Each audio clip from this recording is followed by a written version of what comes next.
Wall of unity.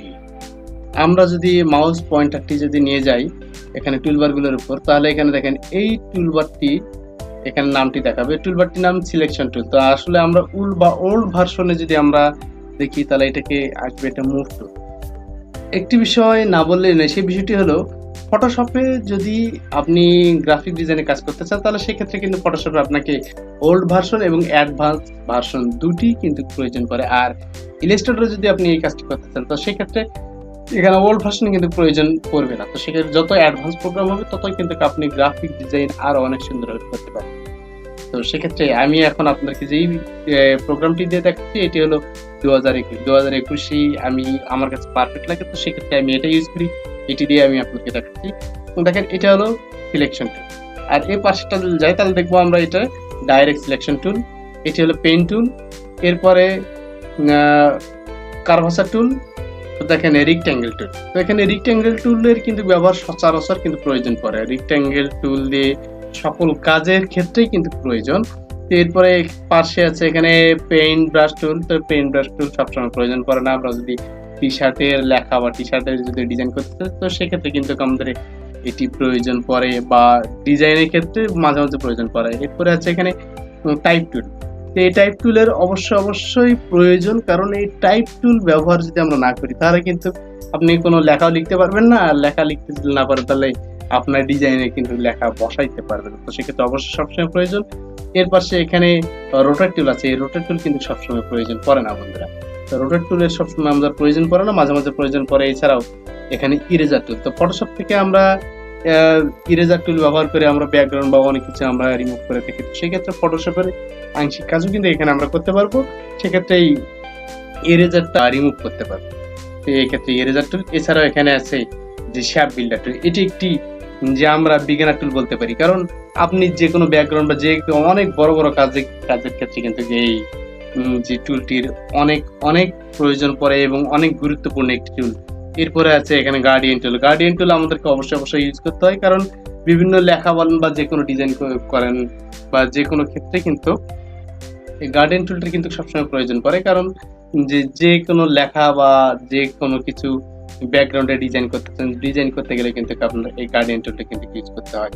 কোথাও colour কম, কোথাও colour বেশি, কোথাও বিভিন্ন ধরনের কালার বা বিভিন্ন ধরনের ইমেজিং বিভিন্ন কালারগুলো সুন্দরভাবে স্মুথলি যদি আপনি ইউজ করতে চান তো সেক্ষেত্রে অবশ্যই গার্ডিয়ান টুলটি আপনার ব্যবহার করতে হবে। তো এগুলোর প্রফেশনাল ব্যবহার আছে, স্টেপ বাই স্টেপ আমি কিন্তু আপনাদেরকে দেখিয়ে দেবো যে কোনটা কিভাবে আপনারা এগুলো ইউজ করতে পারেন। তো এরপরে পাশে যে টুলটি আছে সেটা হলো আইড্রপার টুল।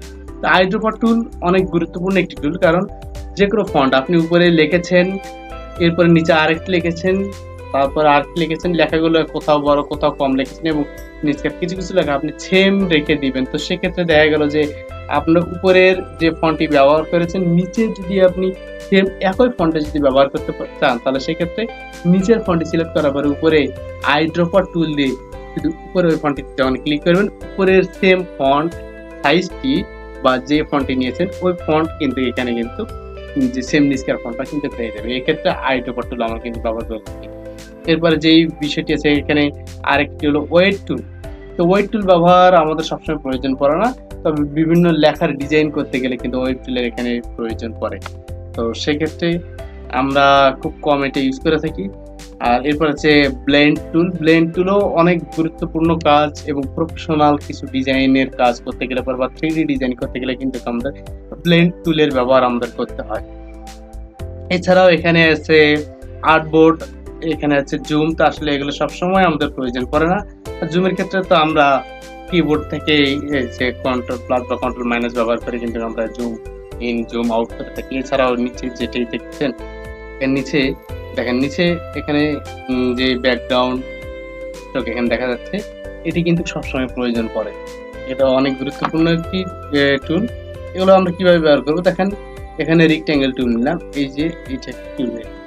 এখন দেখেন এটি হলো পুরোটা হলো ব্যাকগ্রাউন্ড। তো এখন এই ব্যাকগ্রাউন্ডটা আমরা রাখবো এবং ব্যাকগ্রাউন্ডের পাশে আমরা এখন স্টক দিব অন্য কালার কি দেবো, এখানে স্টকটা আমরা সিলেক্ট করে নিলাম, নিয়ে যেটি স্টকের প্রয়োজন স্টকটা এখান থেকে আমরা বাড়িয়ে নেব। এই যে এখানে স্টকটা এখানে স্টক আছে, এখানে স্টকটা আমরা বাড়িয়ে যতটুকু আপনার প্রয়োজন ততটুকু কিন্তু এইভাবে আমরা বাড়িয়ে নিতে পারি। তো এইভাবে এটাকে বলা হয় স্টক। তো স্টকটা ব্যবহার করতে পারেন, অথবা আপনি শুধু স্টক রেখে বর্ডার হিসাবে কিন্তু স্টকটা দিতে পারেন। তো স্টকটা সেক্ষেত্রে রেখে আপনি ব্যাকগ্রাউন্ডটা এখান থেকে কিন্তু এই যে এখানে ক্লিক করে ব্যাকগ্রাউন্ডটা কিন্তু আপনি রিমুভ করে দিতে পারেন। এখানে ব্যাকগ্রাউন্ডটাতে আমরা এখানে আউট করে দেব। বাস আমাদের শুধু স্টকটা বর্ডার হিসেবে রেখে নিচের যে ব্যাকগ্রাউন্ড আছে ব্যাকগ্রাউন্ডটা কিন্তু আমরা আউট করে দেব।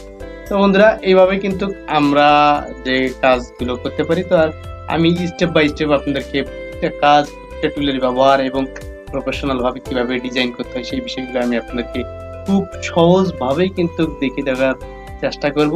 ইতিপূর্বে ফটোশপে যেভাবে আপনাদেরকে দেখিয়েছি এবং ইলাস্ট্রেটরে সেই প্রোগ্রামগুলো দেখাবো। তো আজকে আমি আপনাদেরকে যে বেসিকটুকু ইলাস্ট্রেটরের যে বেসিক যেটি সবচেয়ে গুরুত্বপূর্ণ এবং না হলেই নয় সেই টুলগুলোই কিন্তু আমি আপনাদের সঙ্গে পরিচয় করে দেওয়ার চেষ্টা করলাম।